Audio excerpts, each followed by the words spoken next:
કાંકરેજ તાલુકા પંચાયતમાં ભાજપમાં પ્રમુખ પદ માટે 3 નામ ચર્ચામાં. ગુરુ બળવાન હશે, તેને મળશે સત્તાનું સિંહાસન.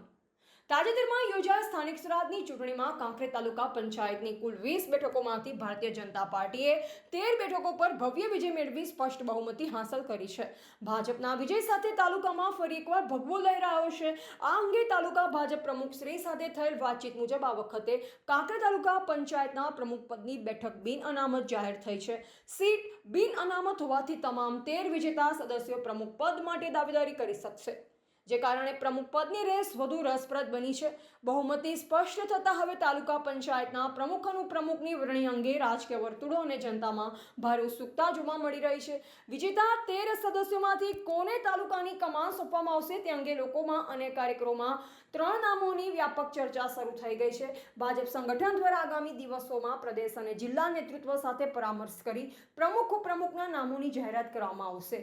હું ખટાણા ઈશ્વરભાઈ જેઠાભાઈ, પૂર્વ સદસ્ય અને ચેરમેન બનાસકાંઠા જિલ્લા પંચાયત સહકાર સમિતિ. તાજેતરમાં સમગ્ર ગુજરાતમાં જિલ્લા પંચાયત અને તાલુકા પંચાયત તેમજ મહાનગરપાલિકાની ચૂંટણીઓ યોજાઈ, તેમજ ભાજપ દરેક જગ્યાએ જંગી બહુમતીથી વિજય પ્રાપ્ત કરેલ છે. તે પૈકી બનાસકાંઠા જિલ્લામાં પણ ભાજપે તાલુકા પંચાયત અને જિલ્લા પંચાયતમાં બહુમતી હાંસલ કરેલ છે. જેમાં આપણા બનાસકાંઠા જિલ્લા ભાજપના પ્રમુખ માન્ય કીર્તિસિંહ વાઘેલા સાહેબની સતત જહેમતના કારણે આ વિજય તેમને ફાળે મારી દૃષ્ટિએ હું આપું છું. ત્યારે હવે વાત આવે છે કે જિલ્લા પંચાયત અને તાલુકા પંચાયતમાં પ્રમુખ કેવા વ્યક્તિઓને બેસાડવા. મારા મત મુજબ કાંકરેજ તાલુકામાં વર્ષોથી તાલુકાનું મથક હોવા છતાં કોઈ વિકાસ થયેલ નથી. તો હાલના સંજોગે કાંકરેજ તાલુકા પંચાયતના પ્રમુખ તરીકે એવી વ્યક્તિને બેસાડવામાં આવે કે ત્યાં નાનામાં નાનો માણસ પણ બહુ જ ભય વગર અને ચિંતા વગર ત્યાં જઈ અને તેની રજૂઆત કરી શકે.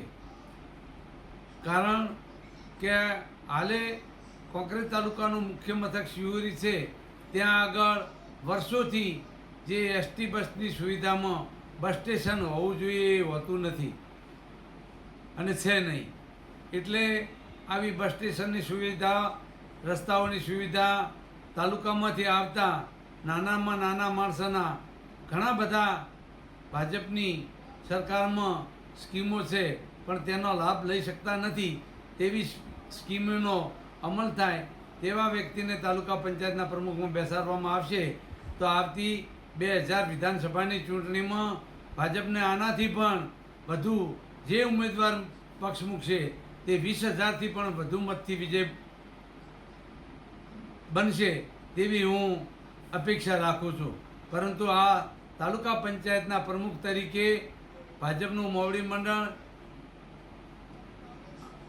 સારામાં સારા વ્યક્તિને પ્રમુખ બનાવે તેવી મારી ઈચ્છા છે. એટલું કહું. રિપોર્ટર રામજીભાઈ રાયગોર, બનાસકાંઠા.